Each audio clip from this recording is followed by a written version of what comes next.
한자 이야기, 낱말 이야기 시간입니다. 이번 시간은 구상유치란 사자성어를 한번 살펴보겠습니다.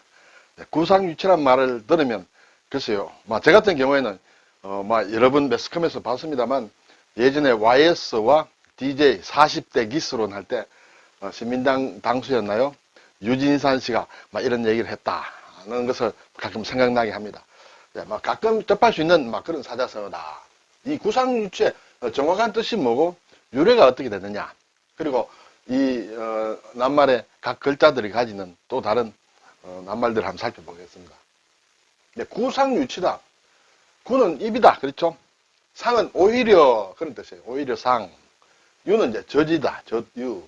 취는 냄새, 취다, 그렇죠? 입이 그렇죠?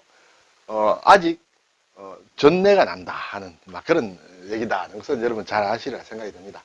자, 입은 입구자다. 상은 오히려 상이다. 이 글자를 뜯어보면 위에 보면 이렇게 작을 소자 이렇게 돼 있죠. 그렇지만 작을 소자하고는 상관이 없습니다. 이것은 여덟 팔자와 향할 향자다. 그렇죠? 향할 향자라는 것은 집에 집이 있습니다. 그렇죠? 집에 이렇게 창문이 나 있는 모양이다. 이런 뜻이에요. 네, 그래서 창을 향한다.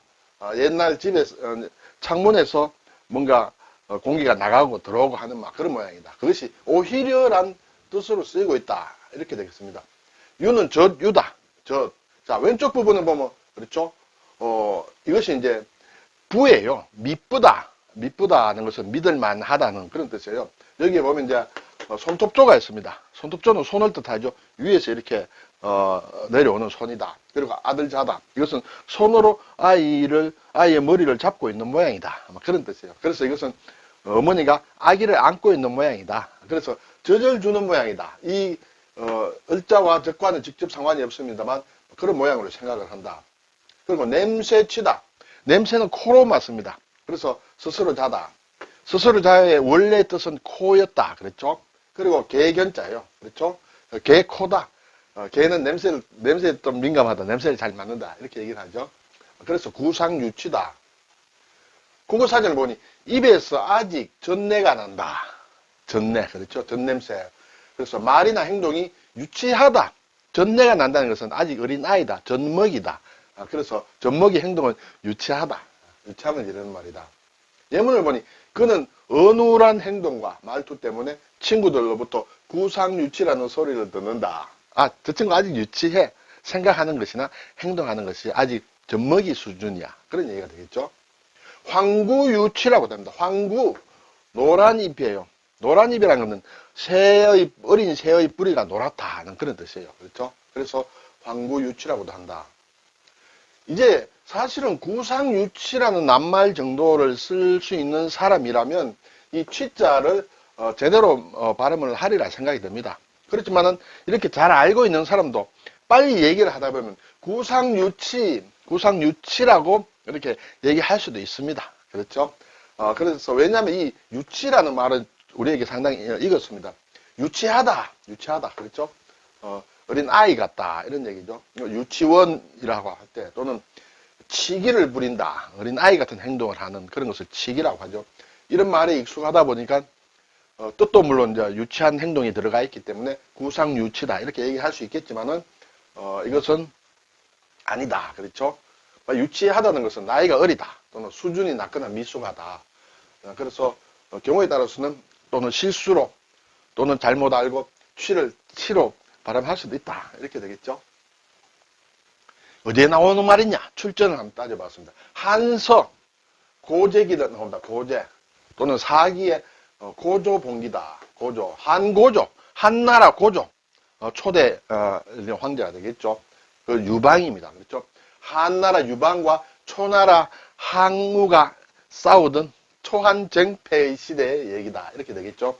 자, 유방과 항우가 이렇게 싸웁니다. 항우가 상당히 강대해졌죠. 진나라를 멸망을 시키고 계속 유방과 싸우는 그 과정에 일어난 일인데 한 번은 이제 유방이 항우와 싸우기 위하여 위나라 왕 표라는 위나라 왕이 있는데 이렇게 해서 가서 좀 싸우라 얘기를 합니다. 그런데 위나라 왕 표는 우리 어머니가 이렇게 편찮아서 제가 좀 고향에 가야겠습니다. 자기 나라로 돌아가야 되겠다. 이렇게 얘기를 할 때 하면서 가서 유방을 배신을 하게 됩니다. 항우편에 붙죠.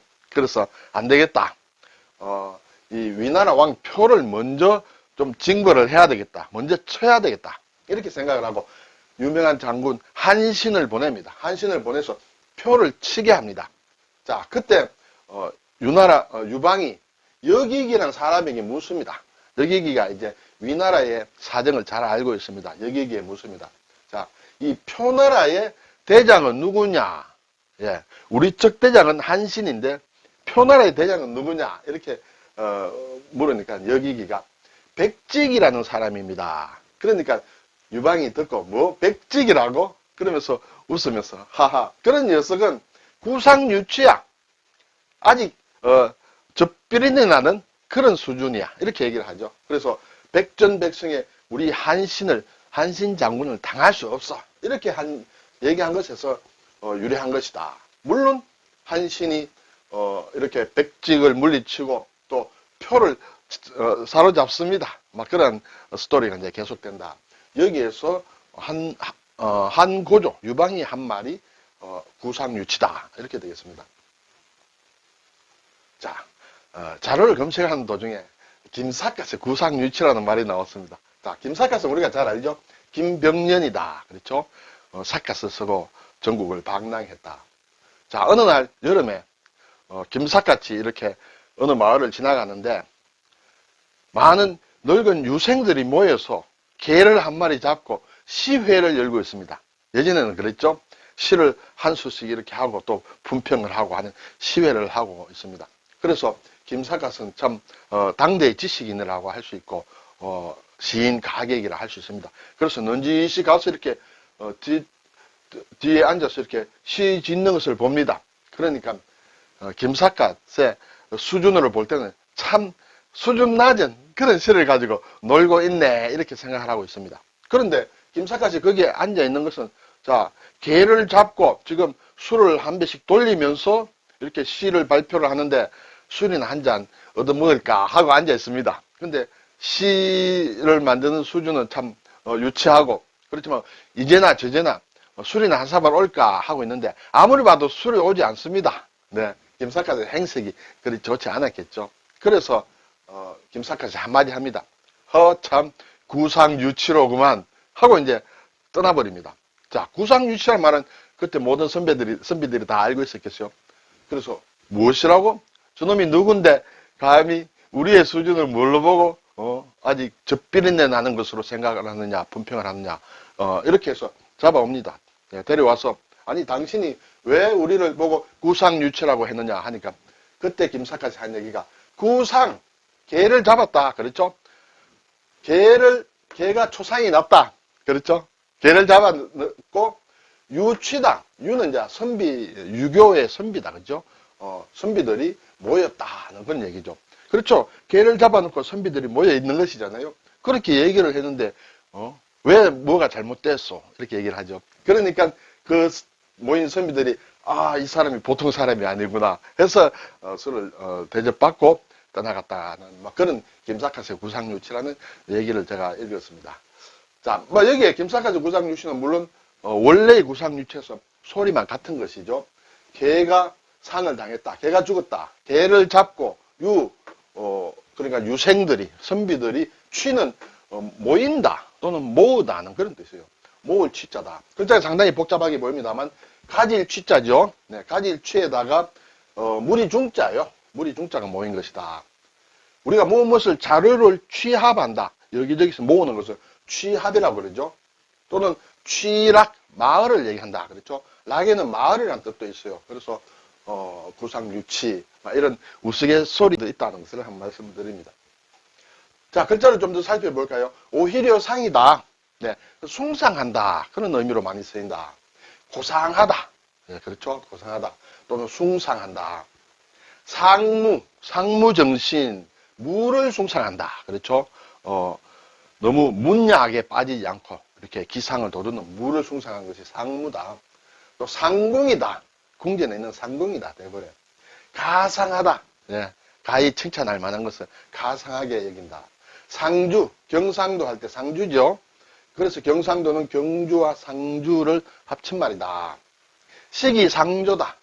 때가 아직 이르다 할 때 시기상조 이런 얘기를 씁니다. 그리고 이 글자가 상당히 사실은 중요한 글자인데 이 글자가 다른 글자와 합쳐서 또 많은 글자를 만듭니다. 그래서 이 글자가 만드는 다른 글자 속에 어떻게 숨어 있느냐는 것을 항상 잘 살필 필요가 있습니다. 항상 상이다. 아래에 수건근을 넣으면 위에 상이죠. 항상 상이다. 자, 오히려 상이라고 할 때는 이렇게 씁니다만은 그렇죠. 그리고 물론 실질적으로 적을 때는 또 이렇게 많이 씁니다. 이렇게 안으로 들어간다. 그렇죠. 8팔자가 이렇게 안으로 들어간다. 그렇지만은 이 오히려 상이 다른 글자를 만들 때는 이렇게 쓰지 않고 이렇게 쓴다. 그래서 모든 글자가 다 이렇게 돼 있다. 그리고 뒤에 보면 나오겠습니다만은 일본의 신자체나 중국의 간체자도 다 이런 모양으로 쓴다. 작을 소자 모양이 아니다 하는 것을 기억하시면 되겠습니다. 일상이다. 항상이다. 그리고 아래 조개 패자를 넣으면 상을 준다. 상줄상이에요. 상장이다. 그렇죠. 포상을 한다. 이런 말도 있죠. 상미한다. 상미기간이다. 우리가 식품 같은 것을 보면 뒤에 뭐 유효기간, 뭐 소비기간 이런 것도 있습니다만 상미기간이라고 써놓은 것도 있다. 아주 맛을, 미는 맛이죠. 맛을 이렇게 칭찬한다 이런 뜻이에요. 참 맛있다. 참 맛있다. 품질이 변하지 않고 맛을 그대로 가지고 있어서 맛있다. 그렇게 칭찬하면서 먹을 수 있는 기간이 상미기간이다. 그렇게 되겠죠. 물론 상미기간은 지나게 되면 맛은 조금 떨어지지만은 품질에는 문제가 없다. 뭐 품질에 문제가 있는 거는 뭐 최종 소비기한이라든지 이런 게 나오겠죠. 상미기간 할 때 이 상줄상을 쓴다. 그리고 사람 인자를 붙이면 갑을상에 상줄상에 사람 인을 붙이면 갚는다는 뜻이에요. 보상한다. 예, 보상. 빚을 졌다. 그거 갚는 것이 보상이다. 예를 들어 국채 보상 운동이다 할 때 그렇죠. 또 이렇게 기울 보자를 쓴 보상도 있습니다. 이것은 누구에게 손해를 끼쳤을 때 단지 빚을 진 것이 아니라 손해를 끼쳤을 때 손해에 대해서 갚아주는 것이 손해보상이다. 아래에 오리자를 넣으면 이제 치마를 뜻한 치마상이다. 의상할 때 의는 이제 윗저고리, 상은 치마를 얘기한다. 그렇죠. 그래서 합쳐서 아래 위 옷을 얘기한다. 의상실, 의상 디자인. 홍상, 예, 붉은 치마다. 그렇죠. 예. 그리고 여기에 뜻지자를 넣으면 맛볼상이에요. 맛을 본다. 네. 와신상담이다. 네, 와신상담. 시는 섭이에요. 뗄나무 섭이다. 뗄감 섭. 그리고 다음은 간쓸개죠. 이것은 쓰다. 그래서 이렇게 자기가 참 상대가 강한 상대에게 원수를 갚는다든지 또는 큰 뜻을 이루기 위해서 이렇게 습해서 눕고 그리고 쓸개를 맛본다 하는 막 그런 옛날에 고사에서 나온 것이다. 그리고 아래에 받전자를 넣으면 이제 마땅하다, 마땅당이다, 그렇죠? 당연하다, 당연이다, 또 당선이다. 상당히 많은 낱말을 만듭니다. 예, 그리고 여기에 금을 흑자를 넣으면 무리당이다, 무리, 정당이다 할 때 쓰죠. 당에서 쫓아내는 것은 출당이라 한다. 그렇죠? 출은 쫓아낸다는 뜻이에요. 날출자가만 쓰는 출당이 아니라 앞에 금을 흑이 있는 쫓아낸다는 뜻의 출당이다. 그리고 흑토를 넣으면 집당이다, 집이다. 서당이다, 학당이다. 그렇죠? 또 국회의사당이다 할 때 쓴다. 그리고 집당에다가 벌레충을 붙이면 사마귀다. 그렇죠? 우리가 당랑거철이다. 당랑은 사마귀를 얘기한다. 철은 이제 말하자면 수레를 얘기한다.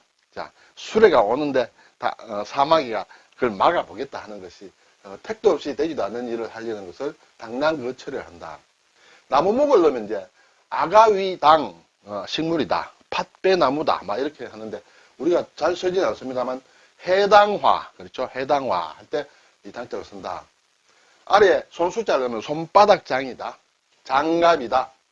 손을 모으는 것을 합장이라고 하죠. 네, 그때 쓰는 글자가 되겠습니다. 그리고 이제 구상유취의 유, 네, 저지다. 또는 젖을 먹인다, 낳는다, 막 이런 뜻이 있다. 우유, 소저지다. 이렇게 되죠. 우유. 유모, 예, 유모. 저더미. 이렇게 됩니다. 모유, 예, 모유. 그리고 막 분유 이런 것도 있죠. 가루 우유를 분유라고 한다. 유방이다. 유방. 이때는 방방자를 쓴다. 네. 유아는 젖먹이를 얘기한다. 그렇죠. 이유, 젖에서 떠난다. 젖을 떼는 것을 이유라고 한다. 그때 먹이는 것이 이유식이다. 포유, 포는 이제 먹는다는 뜻이에요. 포유, 젖을 먹는다. 예. 젖 먹는 동물을 포유류, 포유동물이라 한다. 이렇게 되죠. 자, 이 저주자 왼쪽에 있는 것이 이제 미쁘다라고 했습니다. 손으로 아이를 위에서 잡고 있는 모양이다. 그렇죠? 여기에 삼수를 붙이면 뜬다는 것이에요. 물에 이렇게 가라앉는 아이를 머리를 잡고 있다. 이렇게 볼 수 있습니다. 그래서 뜬다. 부력이다. 떠오르는 힘이다. 물에서 이렇게 몸이 뜨는 것이 이제 부력이 발생하죠. 부표다. 부표다. 우리가 흔히 바다에 이렇게 뭔가 표시를 하기 위해서 띄워놓는 부위를 얘기한다. 부동표다. 그렇죠? 떠다니는 표다. 선거 때가 되면 이제 부동표를 잡아라. 이렇게 되죠. 움직이지 않는 부동표. 이것은 부동표라고 할 때는 이 뜰부자를 쓴다. 부침, 뜨고 가라앉는다. 부침이 심하다는 것은 이렇게 떴다 가라앉았다. 이렇게 자주 한다. 이런 뜻이죠. 부상은 이제 떠오른다. 그렇죠? 부상. 경기 부양이다. 예. 뜬다. 경기를 띄운다는 얘기죠. 부와 양이다. 양도 뜬다는 얘기예요. 예를 들어 여기서 부력이다 했다는 것은 물에서 떠오르는 것을 띄우는 것을 부라 하고 공기 중에서 떠오르는 것은 양이라 한다. 그것이 이제 양력이다. 양력. 양력은 이제 비행기가 떠오르는 원리가 양력을 받아서 그렇다. 그래서 그런 것을 띄우는 것을 부양이라 한다. 공중부양 할 때도 이거 쓴다. 자, 이것이 이제 원래는 미쁘다는 뜻이에요.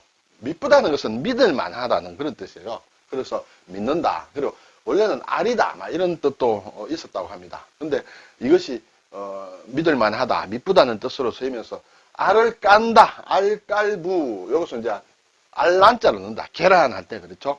그래서 부화를 시킨다. 병아리 부화 할 때는 글자가 복잡한 것 같습니다만 알란자에 밑불부를 붙이면 된다. 구상유취의 마지막 냄새취. 구취, 입냄새. 악취, 예, 나쁜 냄새다. 무취, 냄새가 없다. 향취, 향기 나는 냄새, 향기로운 냄새다. 대체로 취는 별로 좋지 않은 냄새를 뜻합니다만은 향취 할 때는 꼭 그런 것은 아니다. 이렇게 되죠. 탈취, 냄새를 없앤다. 탈취제.